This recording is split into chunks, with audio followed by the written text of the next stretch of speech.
those guys too. It might be Wednesday. I think it's Wednesday. It's Wednesday. It's happy, those guys brew Wednesday. Guys brew good beer Wednesday. Yeah. This is some freaking crazy beer. Clement's Homebrew coming at ya with a homebrew, of course. And today we are going to cover the best of 2013. I was asked to do like my top beers in 2012. Never did that. I decided we're going to do a best of. It's going to be the best of 2013, but it's going to be both about Homebrew Wednesdays as well as my top beers of the year. I'm going to do this a little bit differently. I'm going to do it chronologically. You know, I just have a problem with doing this whole, 10 top beers from number 10 down to the number one beer. For me, it's so hard to say this was it. This was the one. I've had a lot of amazing beers. So I have my top 13 beers because I love the number 13. It was the 2013 year and my birthday's on the 13th. So here we go. Now, one thing I do want to say is, first of all, cheers.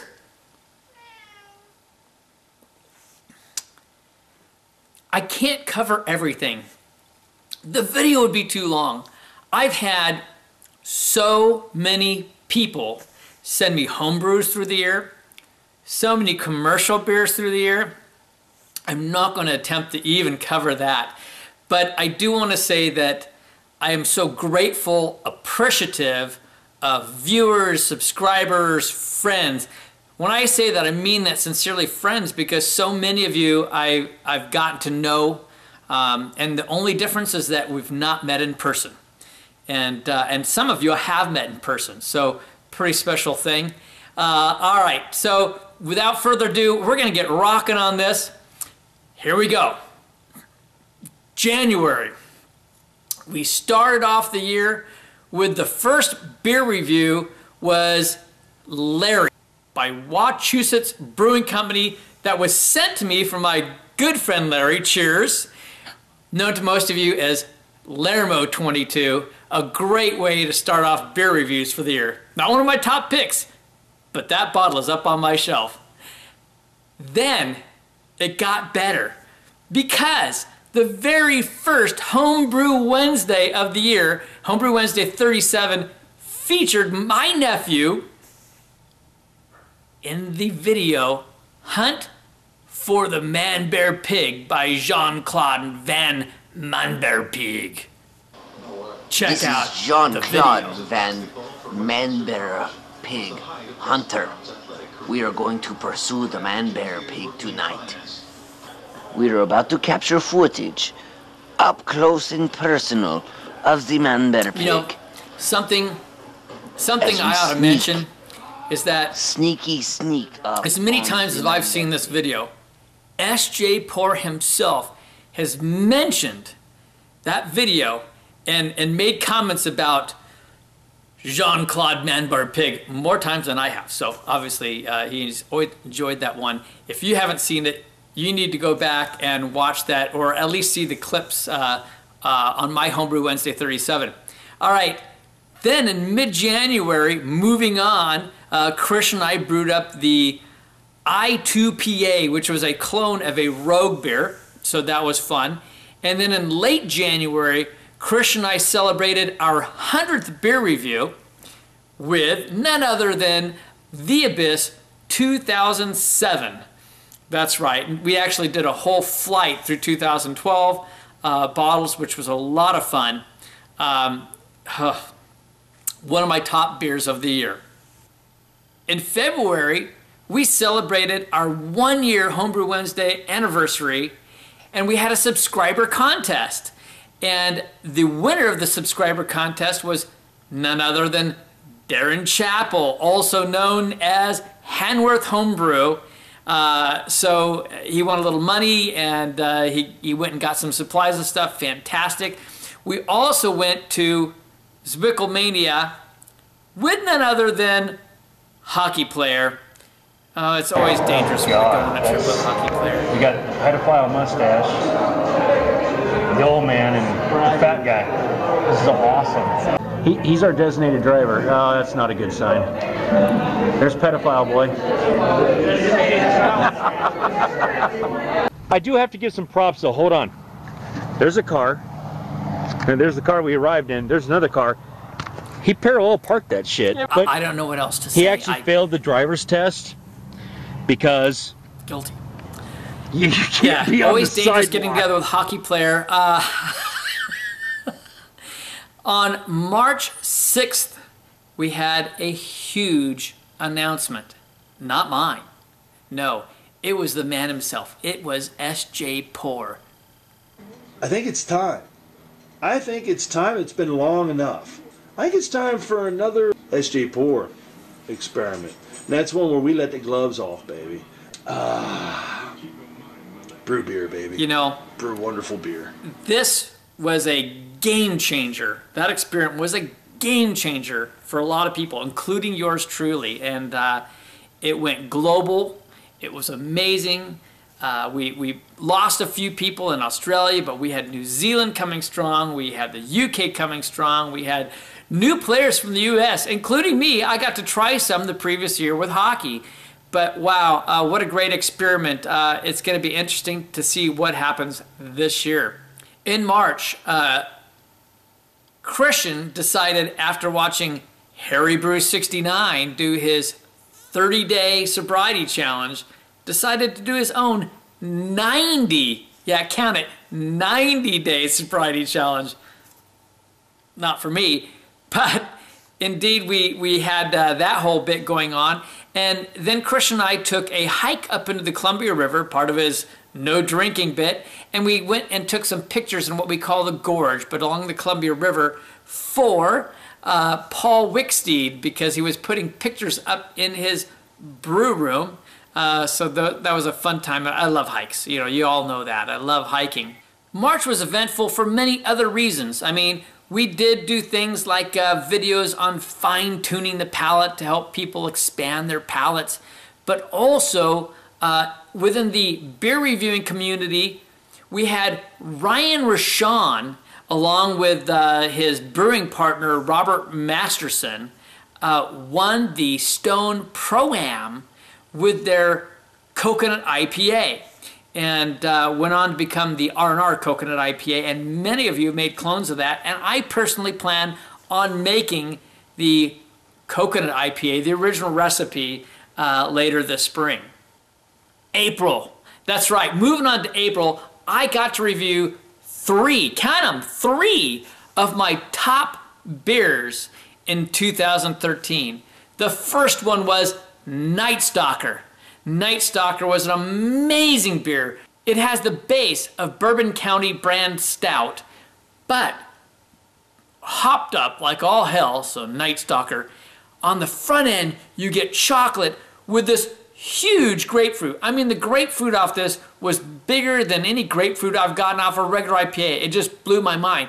And then on the back side, you got blasted with orange. Again, though, with chocolate. And that orange chocolate combo knocked my socks off. I mean, I would die to get another one of these. Maybe not die, but I'll tell you what, that was one crazy beer. The next big one was in the same family, all Goose Island beers. It was Big John. I did a review of Big John, well, down in Joshua Tree, California, at the Joshua Tree National Park for my wife's birthday. And we had family come with us, and it was quite the deal. And I did a review with Man Bear Pig along with my son-in-law Paul, and that just rocked my world. The caramel, however you want to say that, was just prolifically big. I mean, but I got so many other things. I feel like we got more out of that than the average person. I even got some banana. I mean, it was a huge beer. Those two beers have never left my mind. I think of them more than the next beer I had, which was Bourbon County brand stout, the 2012 version, which got 100s across the board, no question, magnificent beer. But I gotta tell you, if you've not had Night Stalker or Big John, you are missing out, seriously. And I believe very shortly here, I've got a bottle of Big John coming, and I'm very excited Very excited. Thanks, Barry. All right, but there were other things that happened in April. So April, we made our SJ Porter beer, the robusted SJ Woodshop Porter. And it was also the first time that we made a yeast starter doing that porter because it was such a big beer. So that was a step up in our brewing process. We've got a simple process, you know, be honest. Also, though, I got a funny video clip that I got to add into one of my Homebrew Wednesdays. Number 50, actually, came from the Norfolk Hillbilly. Well, I could do my Kevin Clements parody now. Hi, it's Kevin. It's Christian. Hey. What's not to love, you know? And Clive, I love your channel. You babble forever. So we're of the same, cut from the same cloth, so to speak. I might not be English, but I've got some Irish blood in me, that's for sure. Also in April, I joined Christian. At the end of the month, I joined him with my own 30-day sobriety challenge. Glad that's over. Cheers, baby. Never there shall I go again. All right, May. Time for May. All right, we planted our first hop vines. Evidently, they did well. We also featured barbecue pizza made with spent grains, and that was great. And by the way, we barbecued the pizza, literally put it up on cans. You'll have to go back and find that video. It's good stuff. We're going to do this again. I've saved the cans. We made a double IPA, which is still drinking very good. That's right. It is now drinking someplace between an IPA and a barley wine. You just ask Emo and Hockey about this. They got to drink some. It drinks great. We also had a little fun poking at a guy kind of within the beer tuber community, but not part of our own. That's right, Earl Portland. I forgot to Check tell that you. out. So I was out on my retreat, and I went and saw Yoda and Gandalf, and Jesus even made it in. I've been seeing the elders. Oh, Podunk, Earl Podunk. I think it's Earl Portland. No. Why would it be Portland? The guy's in a fucking it's just hayfield. ridiculous, but we had a lot of fun. Walk around with a straw hat. I never know what's coming out of my son's mouth. I'm going to tell you. And for those of you that are hooked up with me on Facebook, you need to look at their recent stash photos because that's pretty funny stuff. We got a lot of heck from Earl Portland on that, and a lot of PMs and comments back and forth, and it was pretty funny though, and it's all SJ's fault, you know. I blame SJ because or credit him, however you want to look at it, but he started this whole thing with Earl, or vice versa. Earl started with him. One of the beers that I truly loved for the year, one of my 13 best beers of the year, was the Firestone Walker Sucaba. That's right. And I'm going to tell you, the complex layers on that and everything. One fantastic beer. Truly, truly, truly good stuff. All right. Next, June. Moving on. We made a hazelnut brown ale where I had too much hazelnut extract. I would say that Hokey Homebrew did a better job, even though you could barely taste it, but with natural hazelnuts. Go very light if you use extract, folks. And also, I took a trip to Bend, Oregon. That's right. And I returned with a bottle of one of my top 13 beers, Tough Love. Tough Love Banished Imperial Stout from Crux Fermentation Project. This thing had a cap on it. It had a cork on it. It was like buried treasure, harder than hell to get in.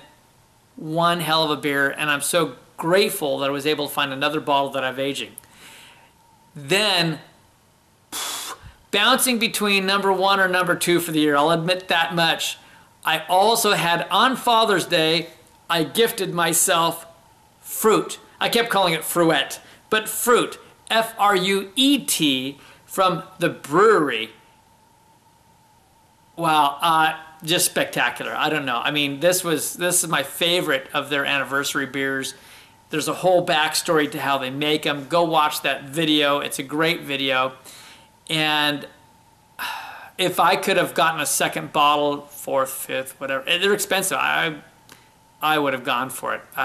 If you got one, send one to me. I'll trade something. I'll trade something of good value. Anyway, that was amazing beer. Fruit from the Brewery. July, we did another great beer. Was sent to me, the Founders Kentucky Breakfast Stout, and I think that one came to me from Spicy McWilliams. Spicy McWilliams sent me that, and I am ever so grateful at that time. On the 19th of July, that is, through August 9th, I was busy reviewing S.J. Pour Experiment beers. I did not do much. I didn't do any really commercial beer reviews because it was a busy time. What a pleasure. What an absolute pleasure. My favorite was still the coffee stout from Tyler. I got to tell you, that one just knocked my socks off. Loved that one. Then though, I got the greatest compliment of all. July 26th, I posted a review of the Porter's Mace. Paul Wicksteed sent me his entry in the S.J. Pour Experiment. Look at the head on this baby. It's like there's these spices. Like, it's not licorice. I just don't know how to describe it. Wow. Yeah, that was Paul's an amazing brewer. You know, someday we will meet. That would be an amazing thing. I would love that, whether I'm over there or he's over here, but that would be fantastic. On Homebrew Wednesday 63, you all got an eyeful. It wasn't the first time I talked about iHandy, but we had a clip on the making of pizza, since we've been doing pizza stuff from iHandy. Boy, did I get a lot of comments from that. You guys know your pizza. You're pizza lovers. I know it. August. August was a stellar month for beer. I made a brown ale. I taught my nephew, Hunter, to brew beer. We made the Clements Kolsch. Many of us celebrated the release of Ryan Rashawn's R&R Coconut IPA by Stone Brewing. And I got the coconut. I did. I'm telling you. But I'm going to make the clone. And I also took a trip to Durango. I did videos at 3 breweries. My brother pushed me at an outrageous pace. It was fun to do. We went to Ska Brewing. And I got to meet Dave Thibodeau. And Dave is an amazing guy. Wonderful gentleman. Took us for a personal tour. Got to meet the family. Wow, I mean, talk about your dumb luck, but my brother kind of got me all hooked up, and that was a lot of fun. Beers. This was a good month for beer, let me tell you. Amongst my 13 best brews of the year was one sent to me by Intermezzo 1257, the Gangster IPA. That's right, Gangster. Hoppin' Frogs Gangsta IPA. Wow, I'm just telling you, what a crazy good beer. There was so much wonderful stone fruit along with citrus and other things on this. It just blew me away. For me, personally, one of the best beers of 2013. It got better though, because then I got the bing! That's right, the 120-minute IPA from Dogfish Head. And it's hard to come by out here. Not all of us, Lermo and SJ, live near the brewery. But at any rate, I got a bottle. Just eensy-beensy bottle at 15 to 18% ABV. And my neighbor thought I was having a party without her. She came over and wanted to see what was going on. And then she goes, "You're trashed on one beer?" And I go, "You want to try it?" and I told her the ABV. She goes, I'll pass. But she invited me over to her house for a party. So Barbara and I went over there for a barbecue. What a fun night. But that is one crazy good beer. And we got one to Paul. That's right. Paul Wicksteed. And we did a whole video some of you probably saw where me and Paul and SJ and Lermo all drank a bottle together. What a fantastic time. The next big beer that hit in the month of August was Hunahpu Imperial Stout from Cigar City. I'm just saying, for me personally, that was bouncing between my 1 or 2 pick for the year. It freaking blew my mind. September, I won a contest evidently in August. Somehow, luck of the draw, he laughed so hard, as did I. But I won a contest from Harry Brew 69. My name was drawn to get the S.J. Porter Experiment beers. So in September, I received those beers. What a beautiful thing. And so then I got to review all the UK beers. I also got to try some of Harry's brews outside of the contest. Wonderful stuff again. My luck couldn't have been any better 2013. Again, my birthday is on the 13th. So 2013 was the year. I'm just telling you, how fantastic was that. Finally, in September, we made the Use It or Lose It IPA. I used the base from Ryan Rashawn's R&R Coconut IPA, but I threw in all my scrap hops that were left over, and you know what? It still tasted wonderful. Thanks, Ryan, for that base beer, because it really pulled the whole thing through. And that was a wonderful beer. I might have a bottle left, but pretty much I consumed all of that. October. In October, I got another beer that I reviewed from Intermezzo 1257. In all truth, I got several beers from them, but this one falls in my top 13 category. This was the barrel-aged B.O.R.I.S Oatmeal Imperial Stout. Wow. Fantastic. So that one is another one to round out the top 13 of the year for me. We also had some fun in October. In October, Mrs. Clement's Homebrew and Chris and I went to see the Giant Pumpkin Regatta races here in Oregon. Check that out.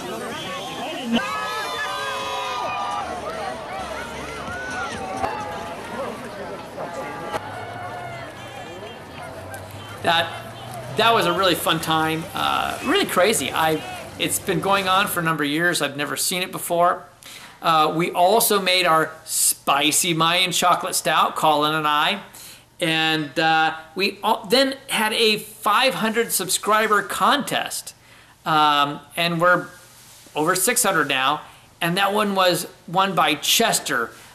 His channel is CF Wallonia. And Chester's a great guy, also wonderful musician. One of my favorite videos is watching him with Under the Table Brewing, Nate, when they were jamming together. That was a great video. On October 30th, S.J. Pour announced the winners of the S.J. Pour experiment.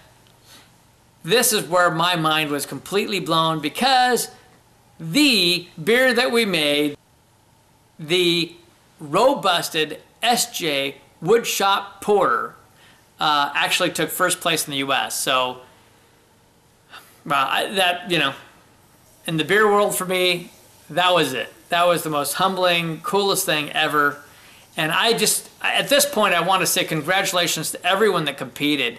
What a great thing. I got to try high quantity of the beers. I mean, I think there are only a few beers maybe from the New Zealand that I didn't try, because I just recently got one from Grant Baker, so I'll get to try Grant's as well. So what a big hit the S.J. Pour experiment was. I can't imagine what it's going to be like next year. November. I had my first Scotch eggs.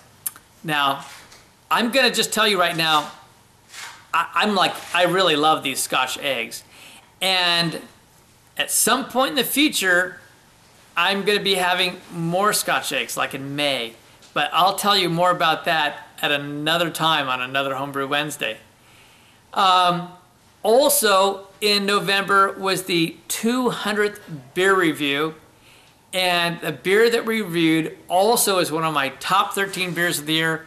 It was the OTTO from Hair of the Dog. And what they did was they took Fred, some of it was aged on peach, some of it was aged on cherries. They blended the two together, and this was one outstanding beer. Worth going back and looking at that beer review that I did with Christian. What an amazing beer.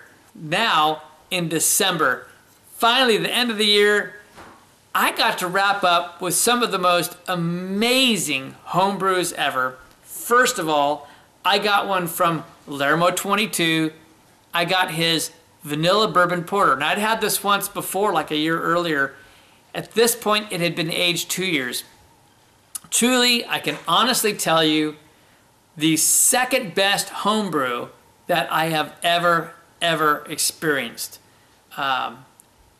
Truly, honestly. And then it got capped off because I got to review Jameson Mockles Westy 12 clone, which just blew my mind. It was just, not much I can say. It was just so outstanding. It was incredible. And I wrapped up the year on the brewing side by making a mead. Resanitize the top. And I think many of you were very entertained by my mead making. And better yet, Colin had another child, so grandchild number 3. And many of you know at this point, my daughter called me just into 2014 to say she was pregnant, a 4th one on the way. What an amazing year for me. I mean, cheers, cheers. Wow. Just outstanding. Happy Homebrew Wednesday. Happy 2014. And remember, life's too short to drink cheap beer. So either buy a good craft beer or simply make your own. Cheers, everyone.